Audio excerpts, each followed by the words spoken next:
భారత్ వైపు చూడాలంటే పాకిస్తాన్ కు వణుకు పుట్టేలా సైనికుల సమాధానం చెప్పాలని చేవెళ్ల ఎంపీ కొండా విశ్వేశ్వరరెడ్డి అన్నారు. రంగారెడ్డి జిల్లా బీజేపీ అధ్యక్షుడు పతంగి రాజగోపాల్ గౌడ్ ఆధ్వర్యంలో సింధూర్ ఆపరేషన్ విజయవంతం కావడంతో భారత సైనికులకు మద్దతుగా మంగళవారం రంగారెడ్డి జిల్లా శంషాబాద్లో భారీ తిరంగా ర్యాలీ నిర్వహించారు. ఈ కార్యక్రమంలో ఎంపీ కొండా విశ్వేశ్వరరెడ్డి, మాజీ ఎమ్మెల్యే కేఎస్ రత్నం, బీజేవైఎం రాష్ట్ర అధ్యక్షుడు మహేందర్ పాల్గొని ఈ సందర్భంగా వారు మాట్లాడుతూ పహల్గావ్లో యాత్రికులపై జరిగిన దాడి ఎంతో బాధాకరమైనదని, మతాన్ని అడిగి మరీ భార్యల ముందు పిల్లల ముందు కాల్చి చంపడం యావత్ భారతదేశం అంతా ఉలిక్కి పడిందన్నారు. మహిళల మాంగళ్యం సింధూరాన్ని తుడిచిన ఉగ్రవాదులకు ప్రధానమంత్రి నరేంద్ర మోడీ ఆదేశాలతో భారత సైన్యం ఆపరేషన్ సింధూరు పేరు పెట్టి ఆపరేషన్ మొదలుపెట్టి పాకిస్తాన్లోని 9 ఉగ్రవాద సంస్థలపై మెరుపు దాడి చేసి కేవలం 25 నిమిషాల వ్యవధిలోనే వందల మంది ఉగ్రవాదులను మట్టి కర్పించిన ఘనత భారత సైన్యంది అన్నారు. ఉగ్రవాదులను అంతమొందించేంత వరకు భారత్ ఊరుకునే ప్రసక్తి లేదన్నారు. భారత్లో తయారు చేసిన యుద్ధ పరికరాలతో మట్టి కల్పించడం జరిగిందన్నారు. ప్రధానమంత్రి నరేంద్ర మోడీ దేశానికి ఒక రక్షణ కవచంలా కాపాడుతున్నారని, ప్రపంచంలోనే భారత్ టెక్నాలజీలో ఆర్థికంగా 4వ దేశంగా అభివృద్ధి చెందుతుందన్నారు. ఉగ్రవాదులను అంతమొందిస్తుందని ప్రపంచ దేశాలని భారత మద్దతు తెలుపుతున్నాయని అన్నారు. భారత రక్షణ కొరకు ప్రతి ఒక్కరూ కేంద్ర ప్రభుత్వానికి మద్దతు పలకాలని ఈ సందర్భంగా వారు పిలుపునిచ్చారు.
हिंदुस्तान का लाल गुलामी छोड़कर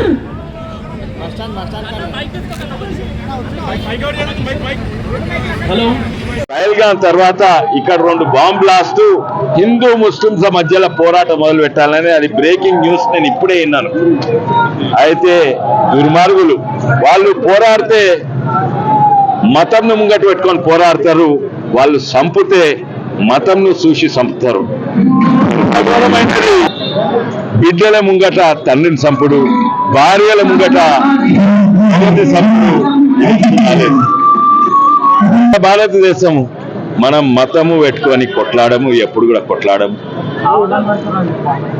ఉదాహరణంగా ఎన్నో ఉన్నాయి. ఈరోజు మీరు చూసి ఉండొచ్చు, మన కురేషి, సోఫియా కురేషి, ఆమెది ఏం కులం అమ్మా, ఏం మతం అమ్మా అంటే, నా కులం మతం కాను, నేను ఆర్మీ ఆఫీసర్ను, నేను భారతదేశానికి ఆర్మీ ఆఫీసర్ అని మీరు ఆయన ప్రెస్ కాన్ఫరెన్స్ పెట్టినట్టు చూసిండు.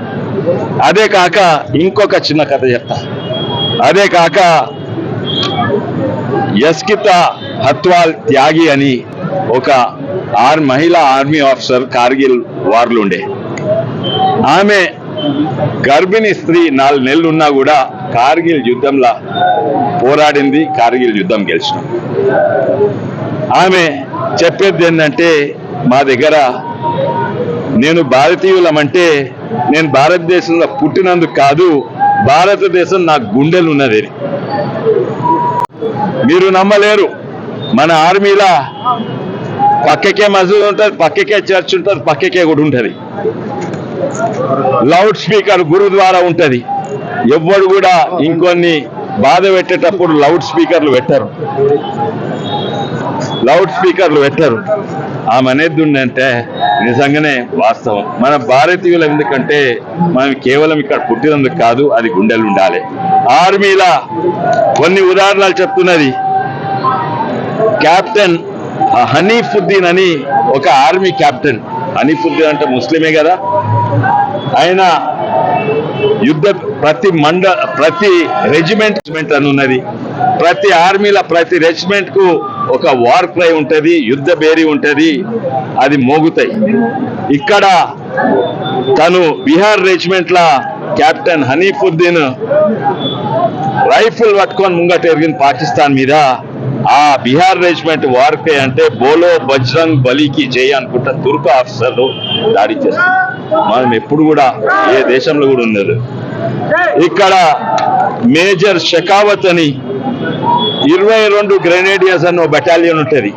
దాని వార్ క్రై ఏంది, దాని యుద్ధ బేరీ ఏంది, అల్లాహు అక్బర్ అని. అల్లాహు అక్బర్ అనుకుంటే ఎవరు? మేజర్ షెకావత్, మన హిందూ ఆయన తుపాకీ మీద పట్టుకొని, పిస్తల్ పట్టుకొని, చాకులు పట్టుకొని ముంగటు పోయిండు. పరమ్వీర్ చక్ర మనోజ్ పాండే గోర్ఖా రెజిమెంట్లు ఉండేది. ఆ గోర్ఖా రెజిమెంట్ లా గోర్ఖా దేవుళ్ళు, గోర్ఖా కాళీ ఉంటది. వాళ్ళ వార్క్రై అంటే జై మహాకాళి ఆయో గోర్ఖాలి అని. మళ్ళా రాజస్థాన్ రైఫిల్స్ లా ఒక క్రిస్టియన్ ఆఫీసర్ ఉండే మణిపూర్ నుంచి. అక్కడ రాజస్థాన్ రెజిమెంట్ వార్క్రై ఏముండే, ఇది